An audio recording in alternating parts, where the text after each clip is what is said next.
രാഹുലിനെതിരായ പരാമർശത്തിൽ PV അൻവർ MLA-ക്കെതിരെ അന്വേഷണം നടത്തി കേസെടുക്കാൻ കോടതി നിർദ്ദേശിച്ചു. നാട്ടുകൽ SHOയ്ക്കാണ് മണ്ണാർക്കാട് കോടതി നിർദ്ദേശം നൽകിയത്. ഹൈക്കോടതി അഭിഭാഷകനായ ബൈജു നോയലിന്റെ പരാതിയുടെ അടിസ്ഥാനത്തിലാണ് നടപടി. വിവരങ്ങളുമായി അരുൺ ആലത്തൂർ ചേരുന്നുണ്ട്. അരുൺ, ഈ ഒരു വിഷയത്തിൽ കോടതിയുടെ ഇടപെടൽ എത്തരത്തിലാണ് ഉണ്ടായത്?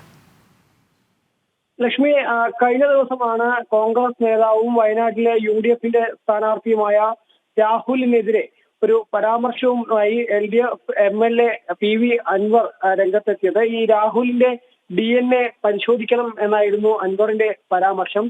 ഗാന്ധി എന്ന പേര് ചേർത്ത് ഉച്ചരിക്കാൻ അർഹതയില്ലാത്ത നാലാംകട പൗരനാണ്. പേരിനൊപ്പമുള്ള ഗാന്ധി ഒഴിവാക്കി രാഹുൽ എന്ന് മാത്രമേ വിളിക്കാവൂ എന്നും PV അൻവർ പറയുകയുണ്ടായി. പാലക്കാട് എടത്തനാട്ടുകരയിൽ LDF ലോക്കൽ കമ്മിറ്റിയുടെ തെരഞ്ഞെടുപ്പ് യോഗത്തിലായിരുന്നു ഇത്തരത്തിലൊരു പരാമർശം ഈ അൻവറിന്റെ ഭാഗത്തു നിന്നും ഉണ്ടായത്. ഏതായാലും ഈ സംഭവത്തിൽ ഇപ്പോൾ കോടതി കേസെടുക്കാനുള്ള നിർദ്ദേശമാണ് നൽകിയിരിക്കുന്നത്. നാട്ടുകൾ SHOയ്ക്കാണ് മണ്ണാർക്കാട് കോടതി ഇത്തരത്തിൽ കേസെടുക്കാൻ നിർദ്ദേശം നൽകിയിരിക്കുന്നത്. ഹൈക്കോടതി അഭിഭാഷകനായ ബൈജു നോയലിന്റെ പരാതിയുടെ അടിസ്ഥാനത്തിലാണ് കോടതി ഈ സംഭവത്തിൽ കേസെടുക്കാൻ വേണ്ടി നിർദ്ദേശം നൽകിയിരിക്കുന്നത്. ശരി.